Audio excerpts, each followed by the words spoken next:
Good evening हमारे class 11 12 के प्यारे बच्चों। आज हम लोग चलेंगे जो आपका सिंटैक्स का टॉपिक चला है। आज हम लोग इसमें देखेंगे rules relating to pronouns, means pronouns से संबंधित नियम। और ए प्यारे बच्चे आपका पार्ट 2 है, मींस इसकी एक क्लास प्रोनाउंस से संबंधित नियम की एक क्लास हो चुकी है, जिसमें हमने 10 नियम बताए हुए थे, प्रोनाउंस से संबंधित 10 नियम बताए हुए थे। और ए प्यारे बच्चे इसका पार्ट 2 है, मींस अंतिम क्लास है। मींस प्रोनाउंस संबंधित नियम की 2 क्लास बननी थी, एक क्लास हो चुकी है और ये अंतिम क्लास है। और ए प्यारे बच्चे आपकी ग्रामर की 44वीं क्लास है। इसके पहले 43 क्लास ग्रामर की हो चुकी है, जिसमें हमने अभी तक आपका नरेशन कंप्लीट कर चुके हैं, सिंथेसिस कंप्लीट कर चुके हैं, ट्रांसफॉर्मेशन कंप्लीट कर चुके हैं और आपकी सिंटैक्स की 8 क्लास हो चुकी है। ये आपकी 9वीं क्लास है। तो यदि इसमें से आपका कुछ भी छूटा हो तो आप चैनल की प्लेलिस्ट में जाइए। प्लेलिस्ट में जाएंगे तो यदि आप क्लास 12th में होंगे तो आपकी अपनी प्लेलिस्ट बनी होगी, UP board class 12th English grammar new syllabus करके आपकी अपनी प्लेलिस्ट बनी होगी। तो उसमें से जहां से भी आपका छूटा है आप वहां से देख करके पूरा कर सकते हैं। इसी तरह से यदि आप क्लास 11th में होंगे तो भी आपकी अपनी ग्रामर की अलग से प्लेलिस्ट बनी हुई है,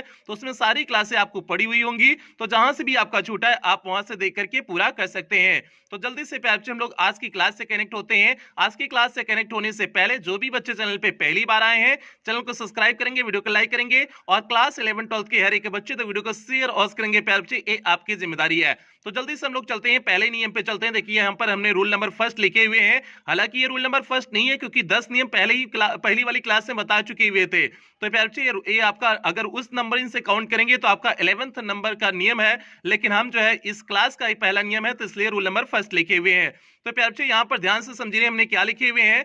रिलेटिव प्रोनाउन हु का प्रयोग प्रायः मनुष्यों के लिए होता है। मींस जो आपका रिलेटिव प्रोनाउन हु होता है। अब ये मत पूछना कि सर रिलेटिव प्रोनाउन क्या होता है, क्योंकि हमने आपको बताए हुए हैं ये प्रोनाउन का एकदम बेसिक कॉन्सेप्ट। अगर आपका बेसिक कॉन्सेप्ट नहीं क्लियर है तो जो हमने हाई स्कूल की बेसिक क्लास लिए हुए हैं पार्ट ऑफ स्पीच की, आप उन क्लासों को जरूर देखिए ताकि आपको बेसिक कॉन्सेप्ट क्लियर हो जाए कि प्रोनाउन क्या होते हैं, कितने प्रकार के होते हैं, उसके बेसिक के बारे में आपको इंफॉर्मेशन जानकारी मिल जाए। तो प्यारे बच्चे यहाँ पर हमने लिखे हुए रिलेटिव प्रोनाउन हु का प्रयोग प्रायः मनुष्यों के लिए होता है।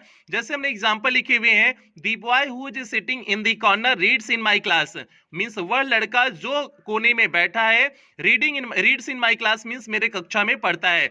तो प्यारे बच्चे यहाँ पर बॉय बॉय आपका क्या है, बॉय लड़का है, लड़का मींस मनुष्य है और मनुष्य के लिए हमने हु का प्रयोग यहाँ पर किए हुए हैं, विच का प्रयोग नहीं किए। ऐसे भी अगर कह सकते हैं, अगर आपके एग्जाम में इनकरेक्ट रूप में देगा तो कैसे देगा, दी boy which is sitting in the corner reads in my class.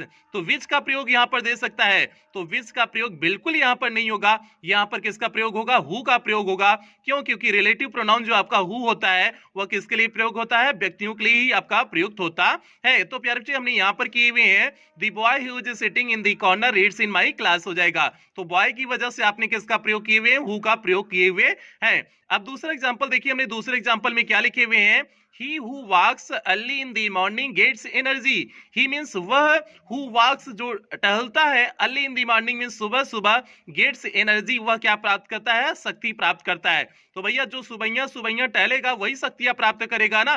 तो आप बताओ ही मतलब कोई व्यक्ति ही होगा ना। हम ही का प्रयोग किसी व्यक्ति के लिए ही करते ना। अगर कोनो व्यक्ति है तो भैया हम उसके लिए क्या लगाएंगे, हु का ही प्रयोग करेंगे ना। यही तो हमने आपको बताया। अगर आपको जो के संदर्भ में जो है प्रयोग करने हैं, तो आप अगर वहां पर दिया किसी मनुष्य के लिए आपको प्रयोग करने हैं तो आप किसका प्रयोग करोगे, सीधे हु का प्रयोग करोगे। आप वहां ना तो जो है विच का प्रयोग करोगे, ना तो किसी अन्य का प्रयोग करोगे, आप सीधे हु का प्रयोग करोगे। तो उम्मीद करते हैं आपको प्यारे बच्चे आपका पहला नियम बेहतरीन ढंग से समझ में आ गया होगा कि सिंपल सा इसमें था, बेसिक कॉन्सेप्ट था कि जो है हु का प्रयोग मनुष्यों के लिए करते हैं। इसमें कोई ज्यादा ट्रिकी नहीं था, मींस ज्यादा समझने की जरूरत नहीं थी।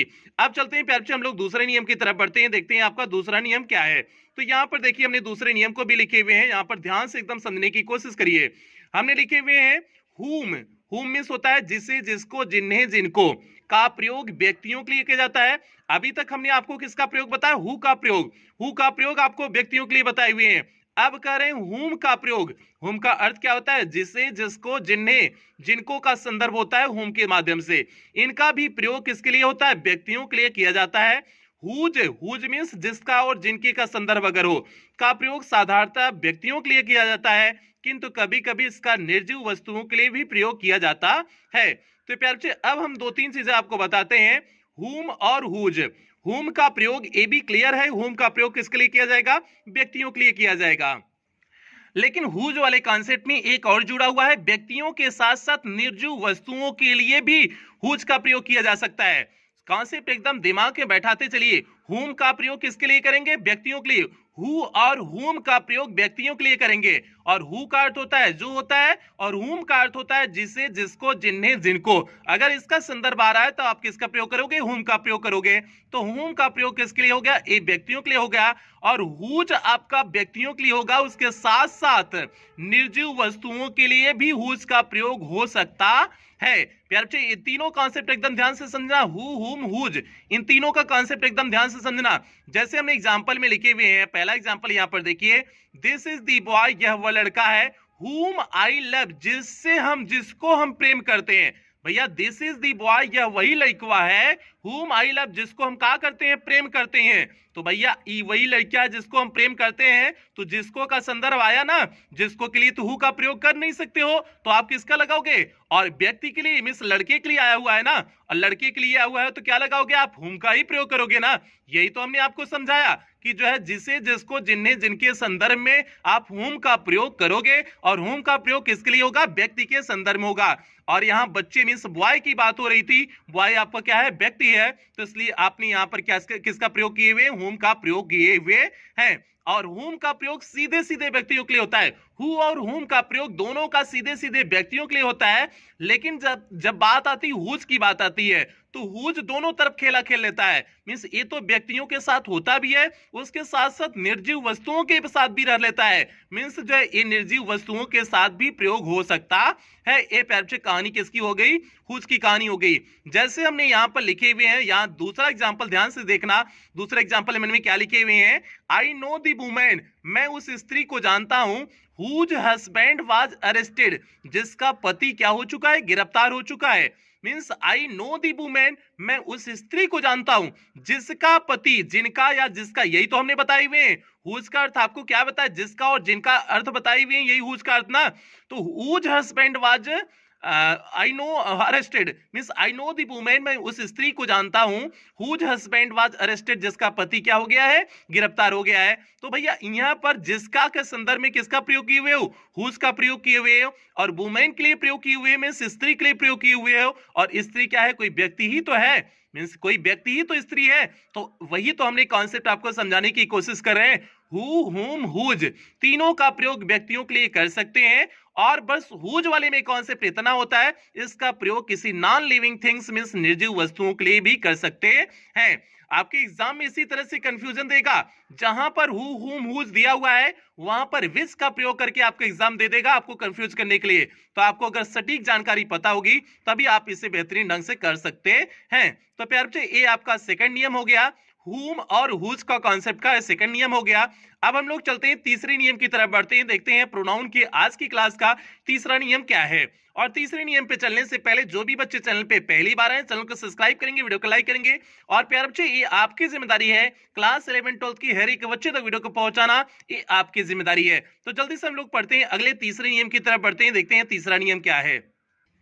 यहां पर देखिए प्यारे बच्चे हमने रूल नंबर 3 लिखे हुए हैं, तीसरा नियम लिखे हुए हैं। तीसरा नियम ध्यान से समझिए, विच का प्रयोग वस्तुओं तथा जानवरों के लिए होता है। तो प्यारे बच्चे अब रूल नंबर 3 पे हम जब चर्चा करते हैं तो विच का प्रयोग, और विच का प्रयोग अभी तक हमने किसके किसके कॉन्सेप्ट बताए हुए हैं? हु, हुम, हुज का कॉन्सेप्ट बताए हुए हैं। और इसका एक नोट पॉइंट शायद हमने नहीं बताया, एक बार दिखा देते हैं आपको, नोट का पॉइंट उसका शायद नहीं दिखाए थे। यहां पर ध्यान से समझने की कोशिश करना है बच्चे, हु, हुज और हुम वाले कॉन्सेप्ट में हु सदा और नॉमिनेटिव केस में प्रयोग होगा, मींस हु सदा नॉमिनेटिव केस में सब्जेक्टिव केस में प्रयोग होता है, और हुम सदा ऑब्जेक्टिव केस में प्रयुक्त होता है, तथा हुज सदैव पजेसिव केस में प्रयुक्त होता है। अब इस subjective case, objective case, possessive case क्या होता है इसे नहीं बताएंगे, हमने आपको कई बार चर्चा कर चुके हुए हैं, और यहाँ नहीं हाई स्कूल में हमने कई बार आपको पढ़ाया हुआ था। तो इसलिए बार बार कहते हैं कि अगर आपका बेसिक कॉन्सेप्ट नहीं क्लियर है, प्रोनाउन की एक क्लास लिए हुए 40-45 मिनट की क्लास होगी, उसे देख करके एकदम बेहतरीन ढंग से क्लियर कर लीजिएगा। तो प्यारे बच्चे हु का प्रयोग सदा नॉमिनेटिव केस में, सब्जेक्टिव केस में करेंगे, हुम का प्रयोग ऑब्जेक्टिव केस में करते हैं, और हुज का प्रयोग किस केस में करेंगे? पजेसिव केस में करते हैं। इन तीनों चीजों को याद रखना, जो हमने तीनों कॉन्सेप्ट आपको बताए थे, हु, हुम और हुज का जो तीनों कॉन्सेप्ट बताए, तीनों कॉन्सेप्ट को याद रखना। हु नॉमिनेटिव केस में मीन सब्जेक्टिव केस में, हुम ऑब्जेक्टिव केस में, और हुज पजेसिव केस में आता है। अब हम लोग तीसरे नियम की तरफ अब बढ़ते हैं। अब यहां पर देखिए, हमें तीसरे नियम को हमने पहले भी आपको बताई हुई है, विच का प्रयोग वस्तुओं तथा जानवरों के लिए होता है। अभी तक हु और हुज बताए तो व्यक्तियों के लिए था। अब विच का प्रयोग वस्तुओं तथा जानवरों के लिए होता है और उन तीनों को रिप्लेस करता है विच ही गलत में देते हैं। तीनों के स्थान पे विच का प्रयोग दे करके आपको इनकरेक्ट रूप में देंगे, उसी को करेक्ट करने होते हैं। तो प्यारे बच्चे विच का प्रयोग किसके लिए करते हैं? इसका व्यक्तियों के लिए नहीं करते हैं। इस बात को ध्यान देना, विच का प्रयोग कभी भी व्यक्तियों के लिए नहीं करते हैं, इसका प्रयोग वस्तुओं तथा जानवरों के लिए करते हैं। जैसे हमने कहा I have lost the book, हमने किताबिया को खो दिया। विच आई बॉट स्टडी, जिसको हमने कल खरीदा हुआ था। भैया हमने उस किताबिया को खो दिया जिसको हमने क्या किया हुआ था? कल खरीदा हुआ था। अब बुकिया की बात हो रही है, मींस किताबिया की बात हो रही ना। किताबिया क्या है? आपकी कोई वस्तु है ना, नॉन लिविंग थिंग्स मींस कोई वस्तु है ना, और वस्तु है तो वस्तु के लिए हम विच का ही प्रयोग करेंगे। हम जो है तब जो है हुज का प्रयोग नहीं करेंगे, न तो हुम का प्रयोग करेंगे, न तो हु का प्रयोग करेंगे। तो प्यारे बच्चे आप किसका प्रयोग करोगे? विच का प्रयोग करोगे। किसके लिए?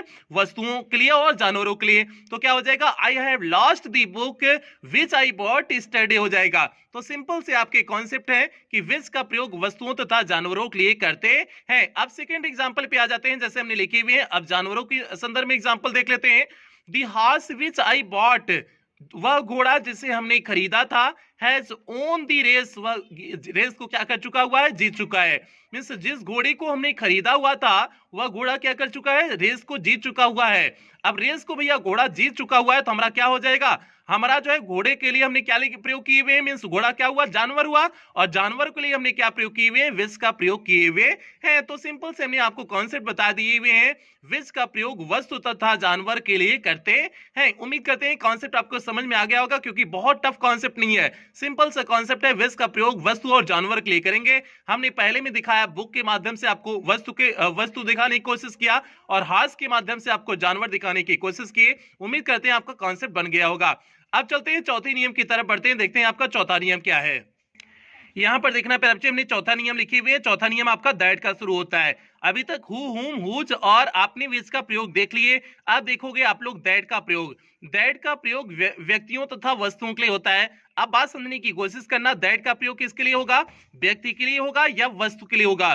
किसी व्यक्ति या वस्तु के लिए आप किसका प्रयोग करते हो? दैट का प्रयोग करते हो। तो अब हम लोग पहले देख लेते हैं, पहले वाले एग्जाम्पल में जो है एनिमल के माध्यम से हम जो है यहां पर जैसे हमने लिखे हुए हैं, man is the only animal, मनुष्य केवल वह जानवर है that can use his intelligence, जो अपनी बुद्धिमत्ता का प्रयोग करता है। तो प्यारे बच्चे, man is the only animal means मनुष्य ही वह जानवर है that can use his intelligence, जो अपनी बुद्धिमत्ता का क्या करता है? प्रयोग करता है। तो हमने दैट का प्रयोग मैन के लिए लगाए हुए है ना, मींस व्यक्ति के लिए लगाए हुए है ना, और यही तो हम कह रहे थे व्यक्ति के लिए आपका जो है दैट का प्रयोग करते हैं। तो आपका प्रयोग किसके लिए कर दिए? आपने मैन के लिए यहाँ पर दैट का प्रयोग किए हुए हैं, जो कि आपका व्यक्ति है। तो आपने जो है दैट का प्रयोग किसके लिए कर सकते हो? आप व्यक्ति लिए कर सकते हो। तो क्या हो जाएगा? Man is the only animal that can use his intelligence हो जाएगा। सेकंड देखना, ध्यान से समझने की कोशिश करना। द प्लेन दैट लैंडेड, वह प्लेन दैट लैंडेड जो रुकी हुई, उतरी हुई है, अ मिनट एगो, 1 मिनट पहले, केम फ्रॉम मुंबई, वह ट्रेन कहां से, वह जो है प्लेन कहां से आई हुई है? मुंबई से आई हुई है। तो भैया जो प्लेन अभी उतरी हुई है वह मुंबई से आई हुई है। अब प्लेन आपका क्या हो गया? कोई वस्तु है ना, प्लेन आपकी क्या है? कोई वस्तु है ना। तो वस्तु के लिए आपने किसका प्रयोग किए हुए हैं? दैट का प्रयोग किए हुए हैं। तो इसलिए क्या हो जाएगा? The plane that landed a minute ago came from Mumbai. तो इस प्रकार से आपने प्लेन के लिए किसका प्रयोग किए हुए हैं? दैट का प्रयोग किए हुए हैं। तो ये आपका कॉन्सेप्ट हो गया, दैट का प्रयोग हो गया व्यक्तियों और वस्तुओं के लिए दैट का प्रयोग करते हैं। इसके साथ साथ दैट के और भी कुछ यूज होते हैं, और कुछ इसके बेहतरीन यूज होते हैं। हम लोग दैट के कुछ और बेहतरीन यूज की तरफ बढ़ते हैं, देखते हैं दैट का और कहां-कहां प्रयोग करते हैं। तो प्यारे बच्चों, इस नियम की तरफ बढ़ना, पांचवें नियम की तरफ बढ़ना, और पांचवा नियम आपका बेहतरीन दैट के 4-5 नियम बताएंगे आपको जो इंपॉर्टेंट नियम है। ठीक है, हालांकि पांचवें में नहीं है, अगले में है। दैट का अगला नियम आगे देखेंगे, इसके बाद एक पांचवा नियम देख लेते हैं, उसके बाद दैट के कुछ और प्रयोग देखते हैं।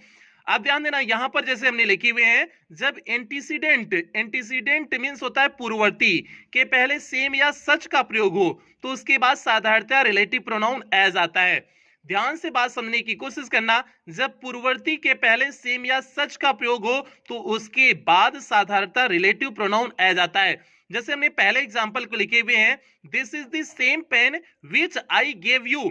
अब विच का प्रयोग हमने किए हुए है ना, यही तो हम कह रहे हैं, सच और सेम के बाद आपको क्या प्रयोग करने हैं? एज का प्रयोग करना है। आपको विच या हुम या हुज इन सब का प्रयोग नहीं करने हैं, आपको किसके प्रयोग करने हैं? एज के प्रयोग करने हैं। किसके बाद? सच और सेम के बाद। तो आपका क्या हो गया? This is the same pen, वही कलम है विच आई गेव यू, जिसे हमने आपको दिया हुआ था। तो भैया हालांकि निर्जीव वस्तु के लिए आप विच का प्रयोग कर सकते हो, बिल्कुल सही दिख रहा था, लेकिन हमने जो यहां पर नियम आपको बता दिए, सच और सेम के बाद अगर कोई आया हुआ है, मीन सच और सेम किसी का रिलेटिव प्रोनाउन का पूर्ववर्ती बना हुआ है, तो आप रिलेटिव प्रोनाउन के स्थान किसका प्रयोग करेंगे? एज का प्रयोग करते हैं। आप विच का भी प्रयोग नहीं करेंगे, हुम का भी नहीं करेंगे, हु का भी आप प्रयोग नहीं करेंगे, आप किसका प्रयोग करेंगे? एज का प्रयोग करेंगे, जैसे हमने यहां पर किए हुए हैं। तो आपका क्या हो जाएगा? दिस इज द करेक्ट रूप इसका देखना, this is the same pen as I gave you हो जाएगा। तो आपने सेम के साथ किसका प्रयोग किए हुए हैं? एज का प्रयोग किए, तो क्या हो गया? This is the same pen as I gave you. तो हमने आपको यही बताई हुए हैं, सच और सेम आया हुआ हो तो रिलेटिव प्रोनाउन हम किसका प्रयोग करते हैं? एज का प्रयोग करते हैं, और किसी का प्रयोग नहीं करते हैं। अब चलते हैं दूसरी तरफ बढ़ते हैं। दूसरा आपका इनकरेक्ट दूसरा वाक्य देखिए हमने लिखे हुए हैं, सच बॉयज मीन्स ऐसे लड़के हु आर केयरलेस, जो क्या होते हैं? केयरलेस होते हैं, मीन्स जो ध्यान नहीं देते हैं, सफर इन दियर लाइफ, वह अपने जीवन में कठिनाइयों को क्या करते हैं? सफर करते हैं, मीन्स कष्ट झेलते हैं।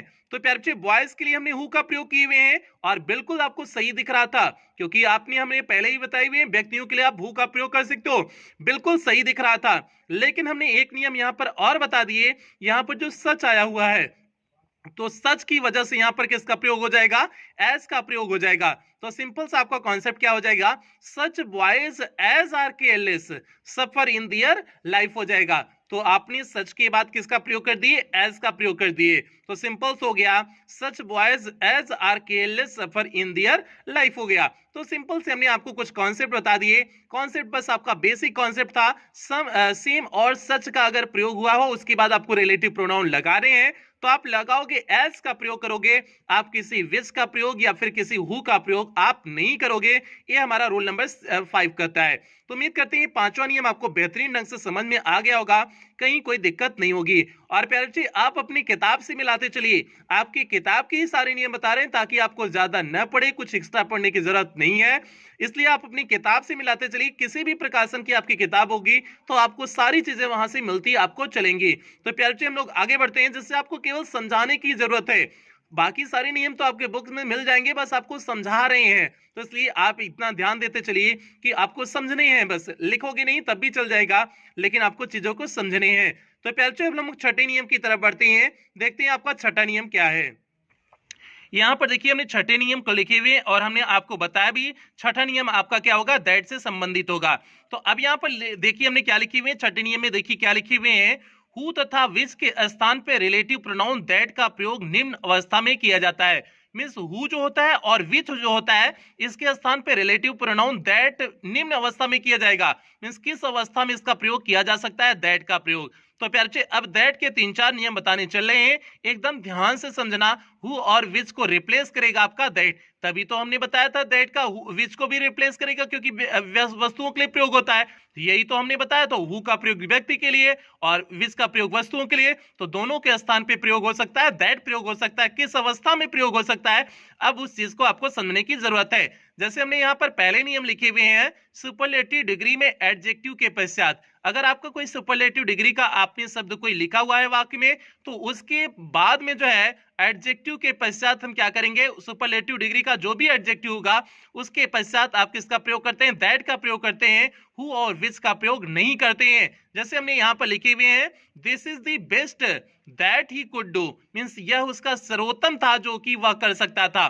तो प्यारे बच्चे बेस्ट आपका क्या है? सुपरलेटिव एडजेक्टिव की सुपरलेटिव डिग्री है ना, और जब सुपरलेटिव डिग्री है तो जाहिर सी बात है आपका दैट क्या हो जाएगा? आपने दैट लगाने हैं, और न तो यहां पर विच का प्रयोग करोगे न तो हु का प्रयोग करोगे, आप किसका प्रयोग करोगे? दैट। क्यों? क्योंकि जो है बेस्ट आपने प्रयोग किए हुए हैं, बेस्ट आपका है क्या है? एडजेक्टिव की सुपरलेटिव डिग्री है। और इसके साथ साथ एक कॉन्सेप्ट और समझना, हमने आपको बताए थे जो आर्टिकल दी का जब प्रयोग बताए हुए थे, तो हमने वहां पर भी आपको बताया था सुपरलेटिव डिग्री के एडजेक्टिव के पहले आर्टिकल दी का प्रयोग करते हैं, तो इसलिए बेस्ट के पहले हमने यहाँ पर क्या लगाए हुए हैं? आर्टिकल दी का प्रयोग किए हुए हैं। तो ये प्यारे होगा सुपरलेटिव डिग्री में एडजेक्टिव के पश्चात हमेशा किसका प्रयोग करते हैं?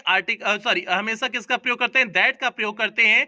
वहां पर आपका जो है विच हु का प्रयोग नहीं करते हैं। ये आपका पहला कॉन्सेप्ट हो गया। अब दूसरा कॉन्सेप्ट यहां समझने की कोशिश करना, हमने दूसरे कॉन्सेप्ट को क्या लिखे हुए हैं, all, any, none, nothing, only. आदि शब्दों के पश्चात आप किसका प्रयोग करोगे, आप दैट का प्रयोग करोगे, हु और विच का प्रयोग नहीं करोगे। किसके बाद, all, any, none, nothing, only के पश्चात। जैसे हमने कहा ऑल दैट ग्लिटर्स, वे सभी जो चमकते हैं, इज नॉट गोल्ड, वे सोना नहीं होते हैं। तो भैया जमन चमकत हो जरूरी ना हो सोना ही हो, ठीक है। कुछ लोग देखने में इतने खूबसूरत से होते हैं, मतलब बहुत ही बेहतरीन होते हैं, लेकिन जब आप उनसे बात करोगे, उनके बारे में जानोगे, तो मन ऐसा करेगा कि इस इंसान से हम दोबारा जिंदगी में बतिया ही ना करें। तो वही बात है, कुछ लोग जो है ऑल दैट ग्लिटर्स, जो चमकता है, इज नॉट गोल्ड, जरूरी नहीं है सोना है। तो अब आप समझ गए होंगे सर जी का कहने वाले हैं, आप लोग बहुत ही समझदार हैं। तो प्यारे बच्चों यहाँ पर क्या हो गया, ऑल के बाद अपने किसके प्रयोग किए हुए हैं, दैट के प्रयोग किए हुए हैं। तो क्या हो गया, ऑल दैट, आपने ऑल के बाद दैट का प्रयोग किए हुए हैं। यही हमने आपको बताया, इन वर्डिंग के बाद आप दैट का प्रयोग करते हैं। तो ये आपका सेकंड कॉन्सेप्ट हो गया। एक एग्जांपल और हमने यहाँ पर नीचे लिखे हुए हैं, देयर इज नथिंग, और नथिंग के बाद भी आपको दैट के प्रयोग करने हैं। तो आपको क्या हो जाएगा, there is nothing that attracts me, मतलब यहाँ कौनो ऐसी चीज नहीं है जो हमको क्या कर सके, आकर्षित कर सके। तो भैया यहाँ कौनो चीज नहीं है ना हमको आकर्षित कर सके। तो भैया वही हमने लिखे हुए, नथिंग के बाद हमने किसका प्रयोग किए हुए हैं, दैट का प्रयोग किए हुए हैं। तो ये बेसिक कॉन्सेप्ट हो गया। All, any, none, nothing, only के पश्चात आप किसका प्रयोग करोगे, दैट का प्रयोग करोगे। आप जो है वहां पर आप किसका नहीं प्रयोग करोगे, आप वहां पर हु और विच का प्रयोग नहीं करेंगे। ये आपका सेकंड कॉन्सेप्ट हो गया, दूसरा कॉन्सेप्ट हो गया। अब हम लोग तीसरे कॉन्सेप्ट की तरफ बढ़ते हैं, देखते हैं आपका तीसरा कॉन्सेप्ट क्या है। तीसरा कॉन्सेप्ट भी एकदम बेसिक सा सिंपल सा कॉन्सेप्ट है, इसे ध्यान से समझना। हु और व्हाट आदि इंट्रोगेटिव प्रोनाउन के पश्चात, अगर आपका इंट्रोगेटिव प्रोनाउन हु और व्हाट प्रयोग हो रहा है, तो आप उसके पश्चात किसका प्रयोग करोगे, आप दैट का प्रयोग करोगे। जैसे हमने लिखा who is it that makes you fearless, who is it means कौन है, दैट मेक्स यू फियरलेस, जो आपको निर्भीक बना दिया हुआ है। तो व्हाट था, तो व्हाट आपका क्या हो गया, व्हाट इंटरगेटिव प्रोनाउन है ना, इंटरगेटिव प्रोनाउन है, तो आपको दैट की जरूरत पड़ेगी, जो कि संदर्भ में दैट की जरूरत पड़ी, तो आपने किसके प्रयोग करने हैं, दैट लगाओगे, वहां हु और विच का प्रयोग नहीं करोगे। अब सेकेंड एग्जांपल हमने लिखे हुए हैं, हु एम आई, मैं कौन हूं, दैट शुड हेल्प यू, जो आपकी मदद करे। तो भैया हम कौन होते हैं जो आपकी मदद करें, तो यहां पर हम कौन मतलब हु आया था, हु आपका इंटरगेटिव प्रोनाउन है, तो आपने इंटरगेटिव प्रोनाउन की बात किसके प्रयोग करने हैं, दैट के प्रयोग करने हैं। तो इसलिए हो गया who am I that should help you हो जाएगा। ये प्यारे बच्चे आपका सिंपल सा कॉन्सेप्ट हो गया, ये आपका तीसरा वाला सिंपल सा कॉन्सेप्ट हो गया। तो तीसरे कॉन्सेप्ट में आपने क्या सीखा, हु और व्हाट आदि इंटरगेटिव प्रोनाउन के पश्चात आप किसका प्रयोग करते हैं, दैट का प्रयोग करते हैं, हु और विच का प्रयोग नहीं करेंगे। अब आगे चलते हैं, चौथे नियम की तरफ बढ़ते हैं, देखते हैं चौथा नियम क्या है। यहां पर देखिए प्यारे बच्चे, हमने चौथे इसका चौथा और लास्ट नियम लिखे हुए हैं दैट का प्रयोग के। अब यहां पर क्या लिखे हुए हैं, दो पूर्ववर्ती के पश्चात जब उनमें से एक व्यक्ति को तथा दूसरा किसी जानवर या वस्तु को इंडिकेट करे, तो आप वहां पर दैट का प्रयोग करेंगे। इस बात को एकदम ध्यान से समझना प्यारे बच्चे, और ध्यान से तभी समझ पाओगे जब एग्जांपल आप देखोगे। हमने जैसे लिखे हुए दी बॉय, बॉय आपका क्या हो गया, व्यक्ति हो गया, एंड हिज डॉग, और उसका कुत्ता, और उसका कुत्ता क्या हो गया, जानवर हो गया। यही तो हमने कहा, एक क्या हो आपका व्यक्ति हो और दूसरा कोई जानवर हो या वस्तु हो, तो आप किसका प्रयोग करोगे, दैट का प्रयोग करोगे। तो क्या हो जाएगा, दी boy and his dog means लड़का और उसका कुत्ता, दैट हैड इंटर्ड जो प्रवेश कर चुका है, माई हाउस मींस मेरे घर में, वर लॉक्ड वह क्या हो चुका है, बंद हो चुका था।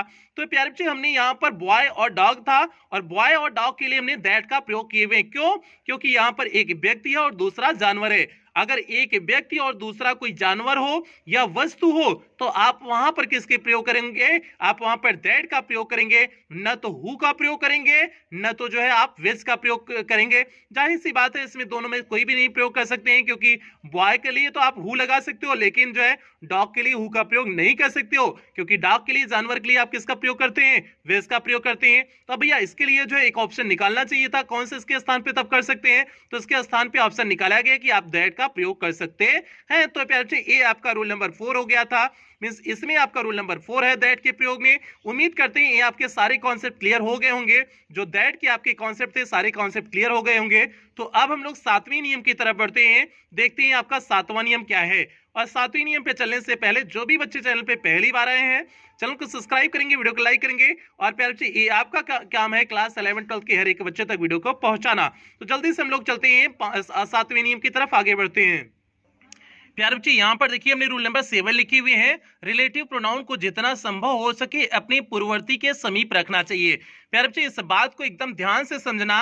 रिलेटिव प्रोनाउन जो आपके होते हैं, रिलेटिव प्रोनाउन को जितना संभव हो सके अपने पूर्ववर्ती के समीप रखना चाहिए। अब पूर्ववर्ती मतलब क्या होगा? पूर्ववर्ती मतलब होगा जिसको वह मॉडिफाई कर रहा है। वह रिलेटिव प्रोनाउन जिसको मॉडिफाई कर रहा है, जिसके लिए प्रयोग किया गया है, उसी के पास में रखना चाहिए। जितना से जितना हो सके उसी के करीब रखना चाहिए। अब जैसे हमने यहां पर लिखे हुए हैं the watch which I bought study was lost, means वह घड़ी जिसे हमने खरीदा, आई बॉट स्टडी जिसे हमने कल खरीदा, वाज लास्ट हुआ क्या हो चुकी है? खो चुकी है। तो प्यारे बच्चे वाज के लिए हमने विच का प्रयोग किए, तो अब विच का प्रयोग हम वाज के तुरंत बाद ही करेंगे। यही तो हम कह रहे हैं जितना करीब हो सके उतना करीब रखने हैं। तो जो भी आपके रिलेटिव प्रोनाउन होते हैं, तो जिसको भी वह मॉडिफाई कर रहा है, जिसके लिए प्रयुक्त हुआ है, उसके जितना करीब हो सकता है उतना करीब रखने की क्या करते हैं? कोशिश करते हैं। तो इसलिए यहां पर दी वाज के लिए प्रयोग हुआ था तो तुरंत उसके बाद प्रयोग कर दिए the was which I bought study was lost. तो उम्मीद करते हैं प्यारे, आपका 7वां नियम बेहतरीन ढंग से समझ में आ गया होगा। कहीं कोई दिक्कत कंफ्यूजन समस्या नहीं हुई होगी। तो अब हम लोग 8वें नियम की तरफ बढ़ते हैं। देखते हैं आपका 8वां नियम क्या है। एकदम सारे अब सिंपल से नियम है, बस आपको पता होने चाहिए कि रिलेटिव प्रोनाउन क्या है, रिफ्लेक्सिव प्रोनाउन क्या है, कौन प्रोनाउन क्या होते हैं, इसके बारे में बेसिक इंफॉर्मेशन आपको होनी चाहिए। बस इस बारे में आपको जानकारी होनी चाहिए, तो आपको कोई दिक्कत कहीं पर नहीं होगी। अब प्यारे हम लोग चलते हैं 8वें नियम की तरफ बढ़ते हैं। देखते हैं आपका 8वां नियम क्या है। रिफ्लेक्सिव प्रोनाउन अकेला कभी भी किसी वर्ब का सब्जेक्ट नहीं बन सकता है। प्यारे बच्चे बहुत बड़ी बात निकल करके आती है, रिफ्लेक्सिव प्रोनाउन अकेले कभी भी किसी वर्ब का सब्जेक्ट नहीं बन सकता है, और उससे पहले कोई नाउन या प्रोनाउन अवश्य आता है। मींस रिफ्लेक्सिव प्रोनाउन के पहले अगर उसे बनाने हैं तो आपके कोई नाउन जो है, कोई सब्जेक्ट उसके पहले जरूर आएगा, वह किसी का सब्जेक्ट नहीं बन सकता है। और रिफ्लेक्सिव प्रोनाउन क्या होते हैं? हमने आपको बताया था सेल्फ जोड़ना और सेल्व्स जोड़ना, हाई स्कूल की क्लास में बताए हुए थे। सेल्फ जोड़ना और सेल्व्स जोड़ना, सेल्फ सिंगुलर में जोड़ेंगे और सेल्व्स जो होता है वो प्लूरल में जोड़ते हैं। सेल्फ और सेल्व्स जोड़ करके हम क्या बनाते हैं? रिफ्लेक्सिव प्रोनाउन बनाते हैं। और रिफ्लेक्सिव प्रोनाउन यह इंफेटिक प्रोनाउन का काम करने लगता है जब यह सब्जेक्ट के तुरंत बाद प्रयोग किया जाता है, तो इसका नाम तब क्या रख दिया जाता है? इंफेटिक प्रोनाउन रख दिया जाता है। अब प्यारे बच्चे अगर हमने कहा my self did this work, मैंने स्वयं इस कार्य को किया, my self did this work, मैंने इस काम को किया, तो माई सेल्फ आपका क्या है? आपका रिफ्लेक्सिव प्रोनाउन है। तो रिफ्लेक्सिव प्रोनाउन हम यही कहें किसी का भी कभी सब्जेक्ट नहीं बन सकता है। अब सब्जेक्ट नहीं बन सकता तो मतलब इसको हम पहले तो नहीं रख सकते हैं। आप पहले नहीं रख सकते हैं तो इसके पहले हमने कोई सब्जेक्ट रखने होंगे। तो सब्जेक्ट आप माई है, तो माई है तो मींस जाहिर सी बात है आपका सब्जेक्ट क्या हो सकता है? आई हो सकता है, क्योंकि आई का ही पॉजेसिव केस माई होता है। आई का ही पॉजेसिव केस क्या होता है? माई होता है ना। तो मींस आई का पॉजेसिव केस अगर माई है तो मींस इसका सब्जेक्टिव केस माई का क्या हो जाएगा? आई हो जाएगा। तो सब्जेक्ट लिखना जरूरी है, जो भी नाउन या प्रोनाउन जो है वो जो आपका सब्जेक्ट है उससे लिखना जरूरी है। तो इसलिए आप यहां पर इसे करेक्ट रूप में जब आप लिखेंगे तो इस तरह से लिखेंगे I myself did this work, मैं स्वयं इस कार्य को किया। तो अब यहां पर माई सेल्फ जो काम किया हुआ है ये रिफ्लेक्सिव प्रोनाउन नहीं रह गया, अब इंफेटिक प्रोनाउन हो गया है। क्यों? क्योंकि यह सब्जेक्ट के तुरंत बाद प्रयोग किया गया है। तो इसलिए अगर सब्जेक्ट के बाद तुरंत प्रयोग किया जाए तो आपका इंफेटिक प्रोनाउन होता है, वो आपका रिफ्लेक्सिव प्रोनाउन नहीं होता है। उम्मीद करते हैं प्यारे, आपका 8वां नियम बेहतरीन ढंग से समझ में आ गया होगा। बार बार करें रिफ्लेक्सिव प्रोनाउन, अगर आपको नहीं पता क्या होता है तो हाई स्कूल की क्लास में जाइए, हाई स्कूल की ग्रामर की प्लेलिस्ट में जाइए, उसमें पार्ट ऑफ स्पीच की क्लास चली हुई है, तो उसमें उस क्लास को देखिएगा, उसमें यही बताई हुई है प्रोनाउन क्या है, कितने प्रकार के होते हैं, सारे प्रकारों को डिटेल से व्याख्या किए हुए हैं। तो आगे बढ़ते हैं प्यारे, आपका 8वें से 9वें नियम की तरफ बढ़ते हैं। देखते हैं आपका 9वां नियम क्या है। प्यारे बच्चे यहाँ पर देखिए आपका रूल नंबर 9 लिखे हुए हैं, 9वां नियम लिखे हुए हैं। 9वां नियम एकदम ध्यान से समझना। Avail, betake, absent, pride, enjoy, drink, oversleep, resign, apply, avenge आदि ट्रांसिटिव वर्ब्स के साथ रिफ्लेक्सिव प्रोनाउन का प्रयोग होता है। यहाँ पर प्यारे बच्चे हमने जो भी वर्ब लिखे हुए हैं सारी आपकी ट्रांसिटिव वर्ब लिखे हुए हैं। ट्रांजिटिव वर्ब मींस क्या होता है, जिनके साथ उसका ऑब्जेक्ट भी प्रयोग किया जाए उसे ट्रांजिटिव वर्ब बोलते हैं। तो आपका अवेल हो गया, बीटेक हो गया, एब्सेंट हो गया, प्राइड हो गया, एंजॉय हो गया, ड्रिंक हो गया, ओवर स्लीप हो गया, रिजाइन हो गया, अप्लाई हो गया, एवेंस हो गया। इन ये जो आपकी ट्रांजिटिव वर्ब होती हैं इनके साथ रिफ्लेक्सिव प्रोनाउन का प्रयोग करते हैं। आपको पता है रिफ्लेक्सिव प्रोनाउन क्या होते हैं, जिसमें सेल्फ और सेल्फ जोड़ते हैं, इसके पहले हमने बताया, तो वही आपके रिफ्लेक्सिव प्रोनाउन। अब जैसे हमने दो एग्जांपल यहां देकर के आपको समझाने की कोशिश किए हुए हैं, दोनों एग्जांपल को एकदम ध्यान से समझना। दी बॉयज absented themselves, ये बच्चे अपनी आप से क्या कर लिए, absent कर लिए, मींस अपनी आप से ही छुट्टी मान लिए। फ्रॉम दी क्लास मतलब कछवा से, मतलब कछवा से मतलब जो पहना जाता है वो कछवा नहीं, ठीक है, कच्छा मतलब जो है क्लासिया वाला कच्छा की बात हो रही है, ठीक है। दी बॉयज absented themselves मींस ये बच्चे जो है अपने आप को absent कर लिए from the class means class से। तो प्यार बच्चे यहाँ themselves का प्रयोग किया गया ना, और themselves का प्रयोग क्यों किया गया, क्योंकि बॉयज यहाँ प्लूरल था, और प्लूरल के लिए आपको प्लूरल बॉयज मींस प्लूरल हुआ, प्लूरल मींस आपका दे हुआ, दे का आपका जो है क्या बन जाएगा, themselves से ही बनेगा ना, दे का आपका जो है रिफ्लेक्सिव प्रोनाउन क्या बनेगा, themselves ही बनेगा ना, तो आपका क्या हो जाएगा, दी boys absented themselves from the class हो जाएगा। अगला एग्जांपल ध्यान से समझना, हमने लिखे हुए हैं we enjoyed ourselves in the fair, means हमने स्वयं से एंजॉय किया, इन द फेयर मींस मेले में। तो प्यारे बच्चे यहाँ पर वी का प्रयोग किया गया है और एंजॉय का प्रयोग किया गया, एंजॉय के लिए आपका जो है रिफ्लेक्सिव प्रोनाउन का प्रयोग करोगे तो यहाँ वी का जो है आपका क्या बन जाएगा, रिफ्लेक्सिव प्रोनाउन आवरसेल्व्स बन जाएगा। हमने बताए थे प्लूरल के लिए आप सेल्व्स लगाते हो ना, तो क्या वी का क्या बन जाएगा, आवरसेल्फ बन जाएगा। तो क्या हो जाएगा, we enjoyed ourselves in the fair, हमने स्वयं से इस मेले में क्या किया, एंजॉय किया। ये आपका सेकंड एग्जांपल हो गया। तो प्यारे बच्चों यहाँ पर जो हमने वर्डिंग लिखे हुए हैं इन वर्डिंग को आप बस याद रखोगे, अवेल हो गया, बीटेक हो गया, एब्सेंट हो गया, प्राइड हो गया, एंजॉय हो गया, ड्रिंक हो गया, ओवर स्लीप हो गया, रिजाइन हो गया, अप्लाई हो गया, इवेंट हो गया, इनको याद रखना। इनके साथ आप रिफ्लेक्सिव प्रोनाउन का प्रयोग करते हैं, बस इस चीज को ध्यान रखना, बाकी आपको कहीं कोई दिक्कत नहीं होगी। आगे बढ़ते हैं 10वें नियम की तरफ बढ़ते हैं, देखते हैं आपका 10वां नियम क्या है। यहां पर देखिए बच्चे अपने 10वें नियम लिखे हुए हैं। 10वां मींस आपका वैसे तो 20वां नियम है, 20वां इन द सेंस इसलिए होगा क्योंकि 10 नियम उसमें बता चुके हुए थे, तो लेकिन 10वां नियम यहाँ पर देखिए, इस क्लास का 10वां नियम देखिए, यहाँ पर हमने लिखे हुए हैं आइदर और नीदर दो वस्तुओं या व्यक्तियों के संदर्भ में प्रयोग होता है। मींस आइदर का प्रयोग और नाइदर का प्रयोग दो व्यक्तियों या वस्तुओं के लिए प्रयोग में होता है। दो से अधिक वस्तुओं एवं व्यक्तियों के संदर्भ में एनी या नन का प्रयोग होता है। तो प्यारे बच्चे हमने सिंपल से आपको बताए हुए हैं, दो के लिए आप आइदर या नाइदर लगाओगे, दो से अधिक के लिए संदर्भ में अगर बात हो रही है तो आप एनी का प्रयोग कर सकते हो या फिर नन का प्रयोग कर सकते हो। जैसे अगर हमने कहा either of you can take it, means आप दोनों में से कोई से टेक इट मींस ले सकता है, तो दो के लिए हमने आइदर का प्रयोग किए, और आइदर दिखाता है पॉजिटिव सेंस दिखाता है, नाइदर दिखाता है मींस दोनों में से कोई नहीं। अगर नाइदर आ गया मींस दोनों में से कोई नहीं हो जाएगा। अब इसका देखिए नन का प्रयोग, none of the 5 boys, 5 boys आ गया ना, मींस दो से अधिक आ गया ना, तो आपने नन का प्रयोग कर दिए। None of the 5 boys can do this work, means 5 बच्चों में से कोई भी इसे कार्य नहीं कर सकता है, तो यहाँ पर नाइदर का प्रयोग नहीं कर सकते हैं, यहाँ पर नन का प्रयोग किए। क्यों? क्योंकि 5 बच्चों की बात किया गया था, तो इसलिए हमने नन का प्रयोग किए हुए हैं। तो प्यारे बच्चे सिंपल से समझना, एनी का प्रयोग कब होगा, आइदर को रिप्लेस करेगा, आइदर को रिप्लेस एनी करेगा, और जो नन किसको रिप्लेस करेगा, नाइदर को रिप्लेस करेगा, क्योंकि आइदर आपका क्या होता है, आइदर आपका पॉजिटिव सेंस है, तो पॉजिटिव सेंस आपका एनी दिखाएगा, और नन जो आपका होता है ए नेगेटिव सेंस दिखाता है, मींस इसके किसके स्थान पे प्रयुक्त है, नाइदर के स्थान पे प्रयुक्त है। तो सिंपल से ये होते हैं कि दो व्यक्तियों या वस्तुओं के संदर्भ में आप आइदर और नाइदर का प्रयोग करते हो। अगर दो से अधिक की बात हो रही होगी तो आप एनी और नन का प्रयोग करोगे। ये प्यारे बच्चे आपका रूल नंबर 10 हो गया। उम्मीद करते हैं 10वां नियम बेहतरीन ढंग से समझ में आया होगा। तो हम लोग 11वें नियम की तरफ बढ़ जाते हैं और 11वां नियम देखते हैं आपका क्या है। और ये प्यारे बच्चे 11वां नियम आपका इंपॉर्टेंट नियम है, इससे आपके कई बार आपके एग्जाम में प्रश्न बने हुए हैं। इस 11वें नियम से कई बार हमने देखे हुए यही सेम क्वेश्चन बना हुआ है 11वां नियम का। तो इसमें समझने की कोशिश करना, इसमें क्या लिखे हुए हैं।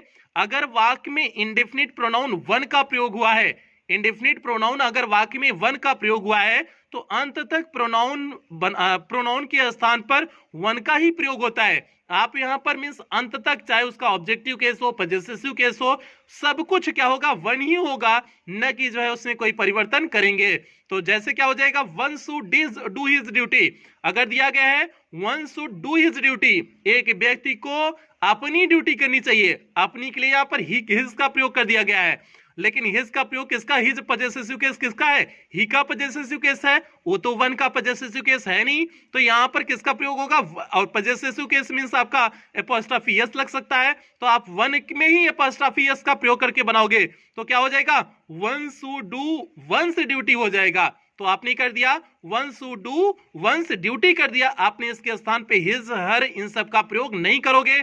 यही इस चीज के माध्यम से समझा रहे हैं कि अगर इंडेफिनिट प्रोनाउन वन का प्रयोग हुआ है तो अंत तक प्रोनाउन के स्थान पे आपको क्या लगाने हैं, वन का ही प्रयोग करने हैं, और हिज हर वहां पर कोई और नहीं लगेगा, इसलिए हमने वंस का प्रयोग करके यहां पर पजेसिव केस बनाए हुए हैं। तो प्यारे बच्चे ये आपका रूल नंबर 11 हो गया। उम्मीद करते हैं रूल नंबर 11 आपको बेहतरीन ढंग से समझ में आया होगा। तो हम लोग रूल नंबर 12 की तरफ बढ़ते हैं, 12वें नियम की तरफ बढ़ते हैं, देखते हैं 12वां और अंतिम नियम क्या है। आज की क्लास का अंतिम नियम और प्रोनाउन की भी क्लास का अंतिम नियम देखते हैं 12वां आपका है क्या। यहां पर देखिए प्यारे बच्चे हमने 12वां और अंतिम नियम लिखे हुए हैं, क्या लिखे हुए हैं, देन और एज के पश्चात आने वाला प्रोनाउन स्थिति तथा अर्थ के अनुसार नॉमिनेटिव एवं ऑब्जेक्टिव केस किसी में भी हो सकता है। मीन्स आपका जो देन और एज के पश्चात आने वाला प्रोनाउन होता है वो अर्थ और स्थिति के अनुसार किसी भी केस में हो सकता है। मीन्स सब्जेक्टिव केस में भी हो सकता है, ऑब्जेक्टिव केस में भी हो सकता है। वो कैसे होगा, जरा दो एग्जाम्पल के माध्यम से समझना। अब इस चीज को ध्यान से समझने की कोशिश करना जो हमने यहाँ पर लिखे हुए हैं। I am not so rich as he, means मैं उतना धनी नहीं हूं जितना कि वह। अब वह के स्थान पे हिम तो कर नहीं सकते थे, हिम तो कर नहीं सकते थे, वह की बात हो रही है, वह के लिए आप ही का ही प्रयोग करोगे ना। ही आपका क्या है, सब्जेक्टिव केस है, मींस नॉमिनेटिव केस है, तो आपने एज के बाद किसका प्रयोग कर दिए, आपने अर्थ के अकॉर्डिंग आपने ही का प्रयोग कर दिए, मींस सब्जेक्टिव केस का प्रयोग कर दिए। तो यही हो गया, I am not so rich as he, और इज लिख भी सकते हो नहीं भी लिख सकते हो, इसलिए हमने इसको ब्रैकेट में कर दिए हुए हैं। ये प्यारे सब्जेक्टिव केस के रूप में एज के बाद ही का प्रयोग हो गया। अब दूसरा यहां पर समझने की कोशिश करना, he likes you better than, he likes me means वह आपको पसंद करता है, बेटर देन मीन्स तुलना में, मी मीन्स मेरे तुलना में, मेरे के संदर्भ में आ रहा था ना, मेरे मीन्स आपको ऑब्जेक्टिव केस के संदर्भ में आ रहा है, तो ऑब्जेक्टिव केस में संदर्भ में आ रहा है तो हम ऑब्जेक्टिव केस के लिए किसका प्रयोग करेंगे, ऑब्जेक्टिव केस वाला प्रोनाउन प्रयोग करेंगे ना। तो ऑब्जेक्टिव केस का प्रोनाउन क्या हो जाएगा, मी हो जाएगा, मुझे के संदर्भ में मी हो जाएगा, तो क्या हो जाएगा, he likes you better than me हो गया। तो मी किसके संदर्भ में आया, मी आपका संदर्भ अर्थ के अनुसार आपने यहां पर मी मीन्स ऑब्जेक्टिव केस का प्रयोग किए हुए हैं। तो यही प्यारे आपको बताया गया, एज और देन के बाद आप अर्थ और स्थिति के अनुसार सब्जेक्टिव केस और ऑब्जेक्टिव केस में लिख सकते हैं। तो प्यारे बच्चे ये आपका लास्ट नियम था, और यहीं पर आपके प्रोनाउन के जितने नियम दिए हुए थे, सारे नियम के सारे कॉन्सेप्ट आपको क्लियर कर दिए हुए हैं। उम्मीद करते हैं सारे नियम आपको अच्छे से समझ में आए होंगे, कहीं कोई दिक्कत समस्या परेशानी नहीं हुई होगी। तो आज की क्लास यहीं कंप्लीट करेंगे, कल की क्लास में हम लोग एडजेक्टिव शुरू कर देंगे। आपका प्रोनाउन पूरी तरह से कंप्लीट हो गया, कल की क्लास में एडजेक्टिव शुरू करेंगे। और बार बार कह रहे हैं कि अगर आपका बेसिक कॉन्सेप्ट नहीं क्लियर है तो जो हमने हाई स्कूल की क्लास का पार्ट ऑफ स्पीच कराए हुए हैं, 10-12 क्लास जो भी होगी आप उसे देख करके एक बार समझ लेंगे, तो यहाँ पर जितने नियम बताए हुए हैं आपको कहीं कोई दिक्कत नहीं होगी। तो प्यारे बच्चे आज की क्लास यहीं कंप्लीट करते हैं। और हाँ, जो भी बच्चे चैनल पे पहली बार आए थे चैनल को सब्सक्राइब कर लेंगे, वीडियो को लाइक कर देंगे, क्लास 11-12 की हर एक बच्चे तक वीडियो को पहुंचाएंगे। और हाँ, यदि आप हमारे ब्लॉगिंग चैनल से जुड़ना चाहते हैं तो जैसे नीचे सूरज यादव जौनपुर करके लिखा गया है उसी तरह से यूट्यूब पे सर्च करेंगे, मेरा ब्लॉगिंग चैनल मिल जाएगा, आप वहां से भी मुझसे जुड़ सकते हैं। तो प्यारे बच्चे मिलते हैं, कल की क्लास मिलते हैं, तब तक आप लोग अपना ध्यान रखें, अपने परिवार का ध्यान रखें। Love you all.